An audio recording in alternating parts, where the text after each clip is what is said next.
Hey guys, here you go. Number 20 video blog. Um, and we're going to talk about a couple things. Number one, UFC last night.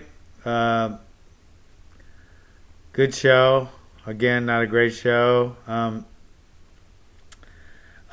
think one of the two main things that got to me. Number one, sportsmanship.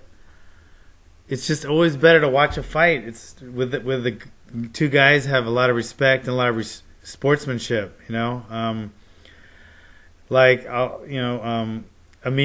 One of the things that caught me was Amir was fighting. I forget the guy's name, but the guy stepped back and slipped, and the guy was actually in a vulnerable position for a split second from slipping, and Amir stopped and let him get up, or didn't attack him when he was vulnerable from slipping.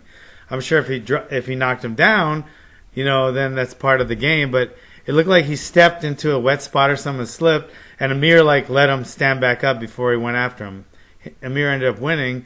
He just seems like a real classy guy, and they both seemed like they had great sportsmanship. So that's always a lot nicer to watch. And then Leonard Garcia, he lost a fight to that Korean Zombie guy who they had the fight of the year, their last fight. And if you watch them fight, it's just all class and sportsmanship, and they're smiling at each other, and they hug each other between rounds, and it's respect, but it's also I'm gonna knock your head off. And that McDonald kid that was 20 years old that beat that I don't even know the other Figueroa, I think.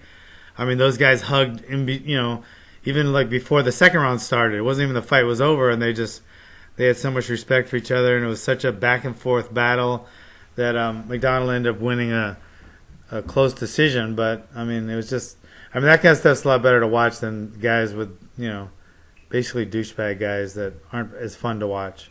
But anyway, and I think the UFC has a lot more classy sportsmanship guys than it does trash talking douchebags, and that's really good to see.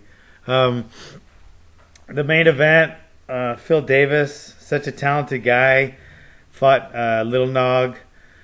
I mean, he just showed such talent, but I mean, I don't know. Just winning on takedowns, without anything else, and it's just not as exciting for anyone to see. I mean, and I know it's part of the game. Wrestling's very important, but so's jabbing and boxing. But when you watch one boxer win the whole fight just by sticking jabs and moving, and being, staying out of harm's way, and not trying to get hit at all, and not willing to commit to getting hurt while he tries to finish his opponent, it is part of the game, and they win by points, fair and square, but it's just not as fun to watch. It's not as exciting to watch. You can tell by the crowd booing, and sometimes the crowd boos for stupid reasons because they don't understand certain techniques on the ground when you're trying for submissions. But I think they understand when someone's trying to, stay away from harm's way and just get a takedown to get a point, or in boxing it would be just to get a jab in and get a point. So I don't know what that's going to do for the sport. Being a good wrestler is important. Getting the takedown, avoiding the takedown is important. But I think there has to be, you have to be purposely trying to beat your opponent. Not just win on points. And when I say beat your opponent, I'm doing quotes like this. Quotes. Beat on your opponent. I think you should really try to win. Go for the knockout. Go for the submission. I don't know, slam them over and over. That's fine too. But just trying to eke out a takedown and lay on them for a while. Then when the ref stands you up, do it again. I don't know. It's not as exciting to watch, and that's just not me. That's for anyone. I mean, that's why they have pro wrestling, out there. That you jump in off the ropes and make it a little more exciting. Anyway, that's all I'm gonna say about that. What else going on? Pits are happening right now. We got the Pit Indiana is just doing all kind of good things. They get all kind of they're getting all kind of their recognition in their town. They are the best gym. They're getting in the paper all the time. They're doing a great job with their classes. The Pit in Phoenix, Kelly Corder and his crew, he has 2 gyms now, and they're doing great. They're doing great with their CrossFit program and with their with their regular pit program. The pit Austin, was a kung fu school. Now it's like, one of the fittest guys in the whole pit. Jeff Hughes is running that program, and they're doing traditional Hawaiian Kempo program and CrossFit, and he's crazy off the hook in shape and really, really dedicated, motivated, etc. So that's going great. Those things are, making it so when the pit Vegas happens, I'm going to have a lot of good people behind me and helping me, and a lot of good resources. Pit Vegas, same, in the permit phase.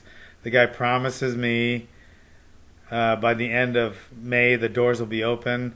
I have some doubters that are out there that say they'll be closer to mid-June, maybe even late June, but I'm going to go by what Nick says, and I'll be optimistic and think it's the end of May. So anyway, that's what I got going. No negativity about smokers or bike riders or all the other douchebags out there. I'm just going to keep this on a positive note because I am in a good mood and I'm feeling happy, and it's Sunday, and Shameless will be on soon, and so that puts me in a good mood. And Morgan did go to a dog park today and had a good time. Even though when I took him to the beach, some dog ran into him and it hurt him, and then he was kind of timid. So I took him out of there, took him to the we have in Arroyo Grande, we have a doggy park, and it was really fun. There was like 20 dogs there, and they had a great time. So talk to you guys later. If you got any problems, give me a call or whatever, Twitter. See you later.